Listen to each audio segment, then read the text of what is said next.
Okay, guys, this energy update is called Revelations, Visions, Sensations, and Actions. So this is the thumbnail for that video. So please keep your eyes peeled for that on YouTube.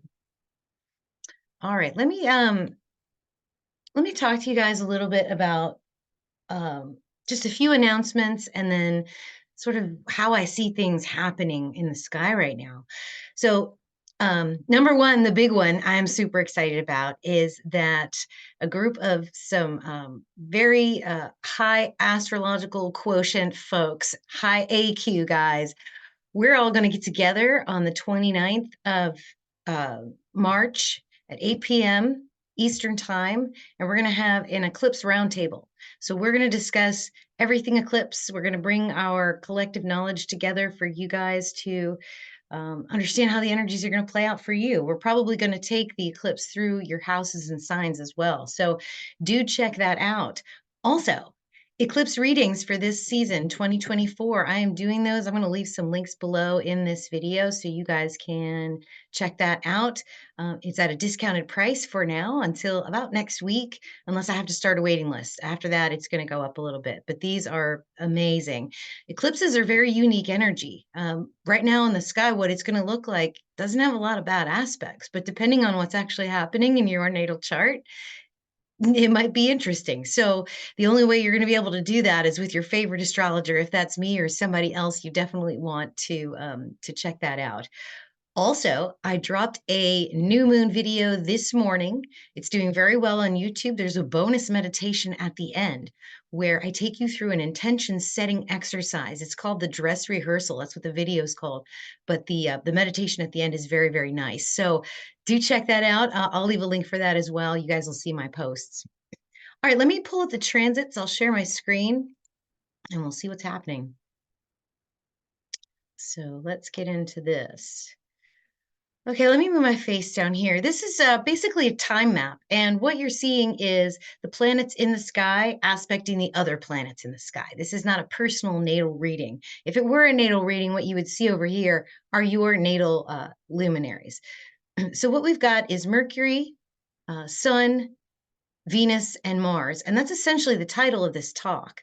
So we're going to talk about the energy of Mercury first, how that's giving us a clue, opening up our mind, helping us think about what's happening. Then there's the sun, which is shining light. It's revealing things to us, showing things to us in the same spot that Mercury was. So a few days later, the sun does what Mercury does. And then after that, Venus, you can see here right around the lunar eclipse, is starting to take the same actions that the sun and Mercury were doing. You'll recall earlier last month that the sun and Mercury were conjunct Saturn. And then Mercury took off and went really quickly forward and is now conjunct Neptune. But Venus is now conjunct Saturn. Will move into Aquarius after the lunar eclipse. Move into Pisces. I'm sorry, after the lunar eclipse, and then conjunct Neptune, just like Mercury is doing, and then the sun is going to do that too. So you'll see this pattern. As I go through it, it'll become clear to you what I'm trying to convey to you. Now, after the eclipse, Mars is the energy that we have to watch. Mars is the action. After all this juicy Pisces energy, we're going to get the Mercury energy, the sun energy, and then Venus energy.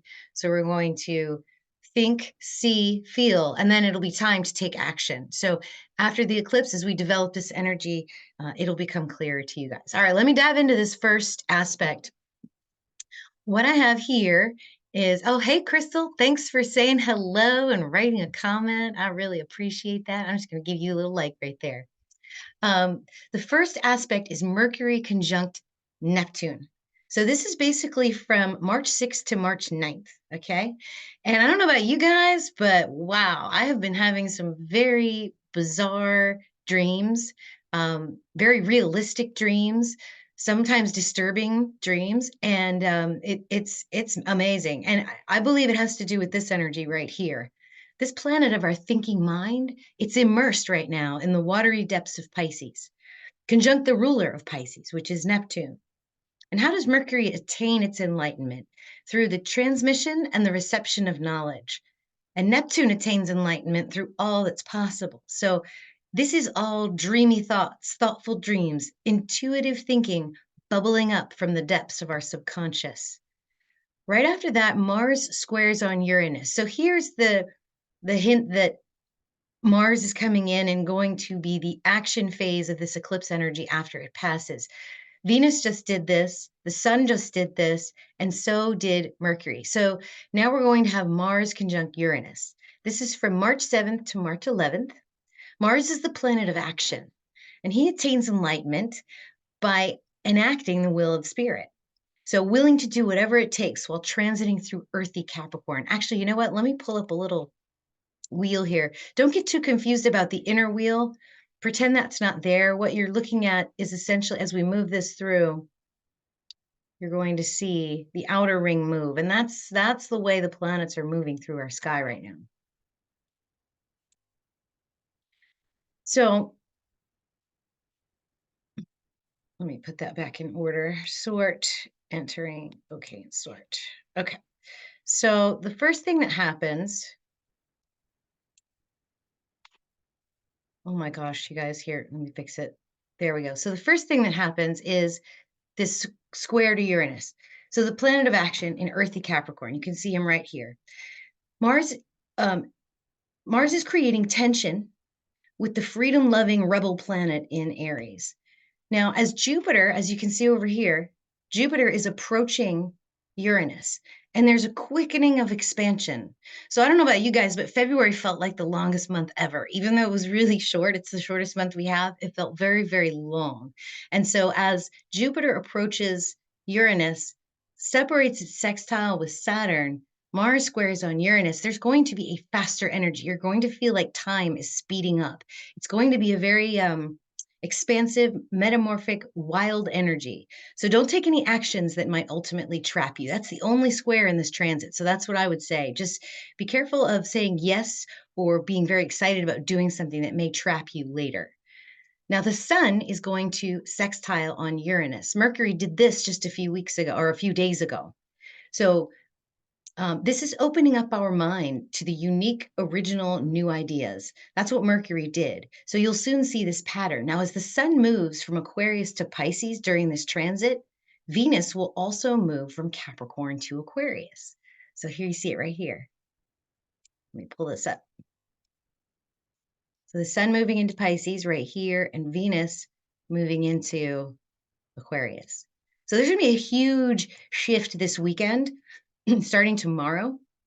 And it's in general, you're going to feel that. But what you may notice with Sun sextile Uranus are synchronicities, sort of like aha moments of the revelations that Mercury channeled into your mind. So you might have been thinking it, but now you're going to see it in your field because the sun reflects light back to us, right? So then Mercury is going to do a sextile with Pluto. Later on, Sun sextiles Pluto, and beyond this transit, Venus will sextile Pluto. After the eclipses, Mars will sextile Pluto. That's the theme we're getting on here. So each aspect that Mercury makes will be followed by the sun, then Venus, and then Mars. So this aspect is no different. So there's a powerful chance here to reveal something hidden, something very deeply powerful that you need to know for this upcoming eclipse. Now, what that means to you, that might depend on where Mercury is in your chart, where Pluto is in your chart, what's happening. The next transit right after that, right around the same time, actually, we get a little break here. So after the weekend stops, we get a little break in the energies, a little pause to sort of contemplate our navel. And then from the 15th to the 19th, essentially, the sun is going to conjunct Neptune. So you see that pattern? There's Mercury doing it. There's the sun doing it. And then beyond this eclipse, Venus will do it. So Sun conjunct Neptune. What were the thoughts that bubbled up this weekend, these last few days? What's been coming up for you in your dreams and from your subconscious, right? So the Sun conjunct Neptune will allow you to see these, to express these thoughts during this conjunction. So whatever the depths of this knowledge is, it will be revealed in your external environment. So you'll see it in your mind first over the weekend, and then by next weekend, you'll see it in your field. All right, now here's where it gets incredible. So Mercury is going to conjunct the north node and oppose the south node. And that's exactly where the sun will be and the moon during the total solar eclipse on April 8th. So Mercury is now in this space, giving us a clue, telling us, channeling into our minds what this eclipse might mean for us. So here he is again. Now, all this energy is also conjunct Chiron.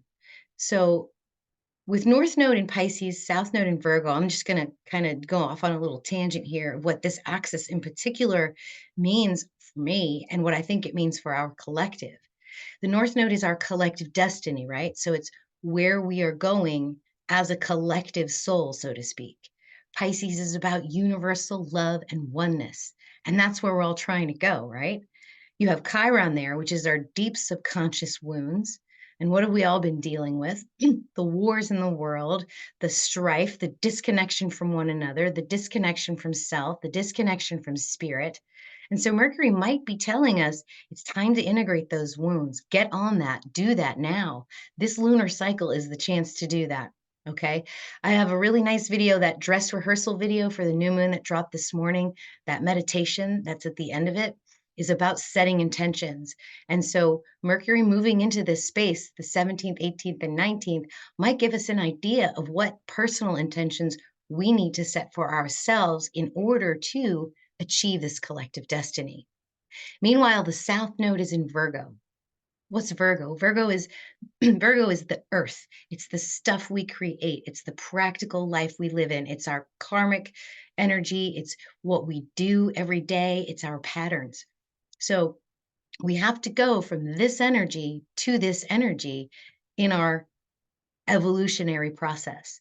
So that's the energy of Mercury there. So find out where Mercury is in your chart, what house it's in, what sign it's in, see if it's aspecting this energy around the 16th, 17th, and 18th, and that may give you an idea of what you may need to work on for the eclipse. All right, so this is very important right here. Next, the sun is going to sextile Pluto.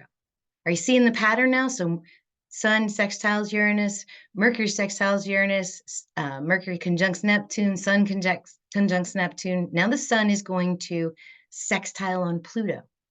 So this is from the 19th to the 23rd, basically, this blue line right here.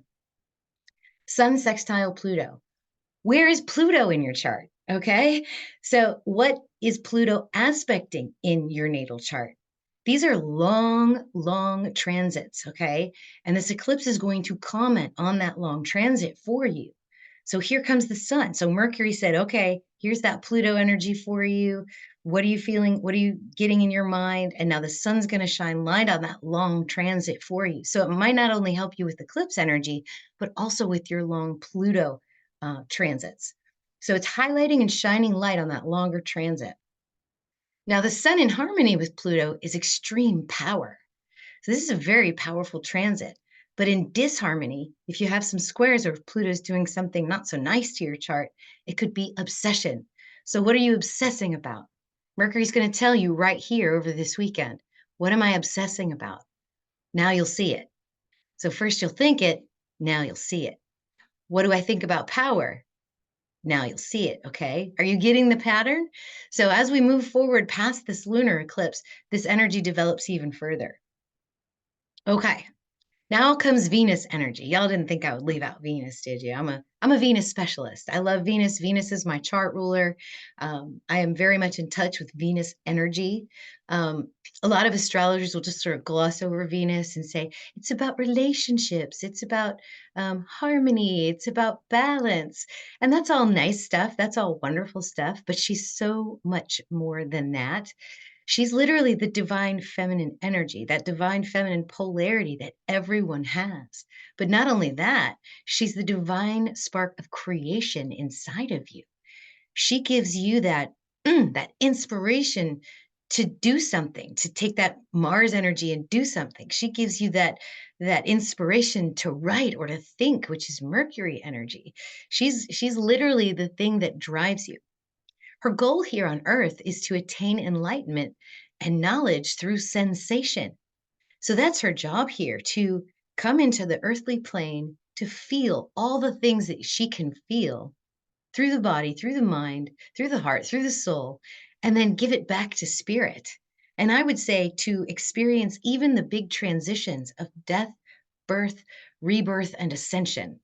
So she shares that kind of energy with Ophiuchus, which is the sign of the ascended master. She's not an Ophiuchus right now, but with the conjunction to Saturn, which remember, guys, that is what the Sun and Mercury did. They conjuncted Saturn not too long ago.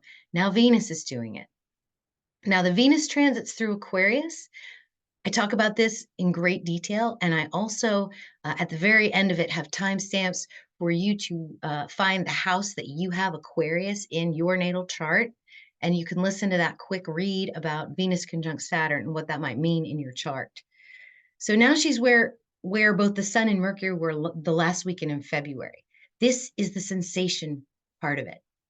Okay, so what I can do is basically, so Venus is very personal. So basically what I'm going to do right now, I have Venus conjunct Saturn in my natal chart. It's actually in Gemini. And this is how I experience Venus Saturn energy. I've lived with this my whole life. So, Saturn has that crazy lesson arc where it's a projection on one end and then it's a reflection on the other, kind of bouncing from one extreme until he reaches a mastery in the middle. And so when you have Venus with Saturn, those lessons are a little bit softer. Don't get me wrong, I've had hard lessons in my life. Anyone that's known me my whole life can tell you that, but they're softer. I respect them. I enjoy those lessons. There isn't a single terrible thing that's happened to me that I actually don't regret in hindsight because it's taught me a lesson. And what it's done is I've come almost to the middle here in mastery, which I'm hoping I'll get there by my second Saturn return, is yes, bring those lessons to me so that I can feel those lessons, right? Isn't that very much Taurus rising, Venus chart ruler? But that's the kind of energy that you can tap into with Venus and Saturn together. Okay, this is a shorter transit because Venus is quick. So from the 19th basically to the 23rd, that's where you can feel out the Venus conjunct Saturn energy. Now, if you want to learn more about Saturn, about that lesson arc, and you want to learn how to dance with Saturn and use him to your advantage, what's the projection? What's the reflection? What's the mastery? Go ahead and sign up for my Saturn course that we did a couple weeks ago. It was really, really awesome. It was about 2.5 hours. We went through every single house, every single sign. We went through Saturn in aspect.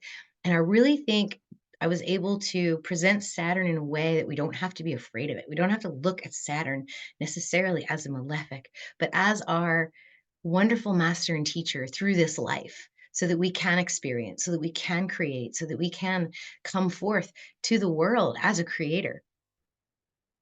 All right, there's one more transit in here, and then there's the lunar eclipse. So Venus sextiles Jupiter. This is just a very nice way to bring the height of this lunar cycle to the peak. Okay, this is a wonderful transit. Anytime Venus and Jupiter are in harmony, you basically have just the energy of abundance. You have the energy of expansiveness. It's lucky and lovely energy.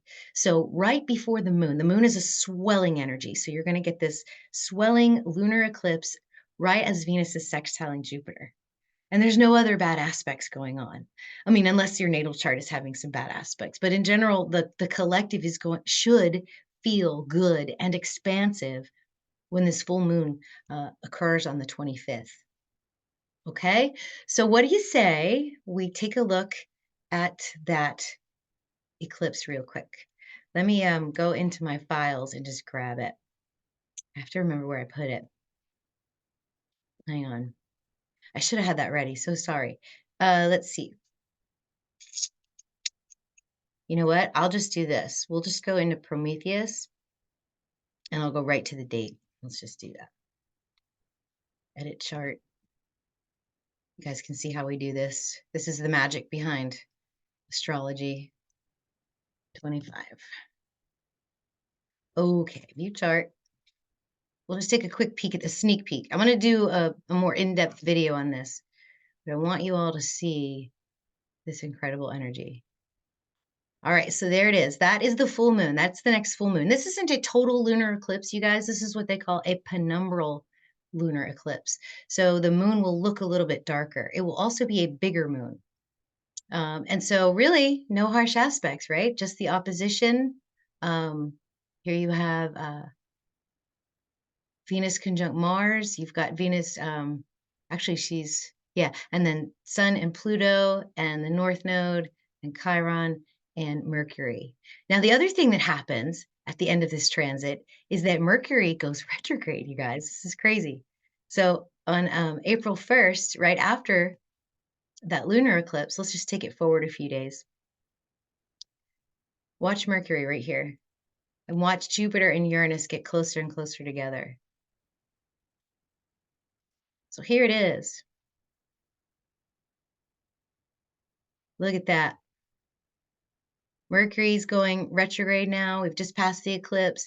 Now we have Venus moving into the energy of the nodes.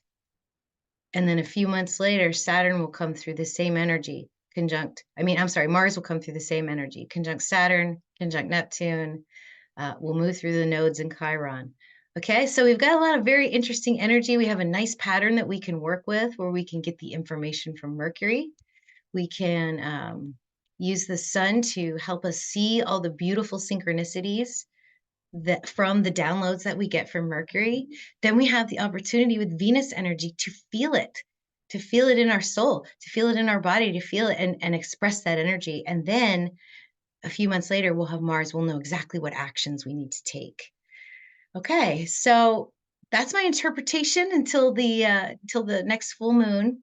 Again, I would highly recommend that you guys engage your favorite astrologer to get yourself an Eclipse 2024 reading, because we can predict when eclipses are happening, but we can't exactly predict how they're going to play out personally for you unless we look at your chart. So I do have natal chart reading and eclipse forecast on sale right now. If I have already read your chart, if you're already a client of mine, just message me or email me and I will give you a discount code to get 15% off of this reading, okay? Because I don't need to read your chart again. Also, join the Fellowship of 13 Signs. This is where I post almost daily. I advertise my classes over there and my special readings. So I'd love for you guys to come and join us over there. Don Bird, my friend, is over there posting dailies and aspects so you guys can learn about specific aspects. It's really, really wonderful. And then at the end of the month, on the 29th, we're going to have the the 2024 Eclipse Roundtable, where we're going to have some of the smartest minds in constellational astrology. It will be live in the Radical Astrology group. So if you're not a member of that group, please go over there and join as well. Because those guys, over there, we sort of hash out ideas, whereas in the Fellowship of 13 Signs, that's where the students go to learn the basics and to help other students learn the basics. So that's the difference between those two groups. We're all one community. We all love each other. We're all here to help each other to understand the coming energies. So until next time, I love you all so much, and I will have a great 2 weeks and a great full moon, and namaste.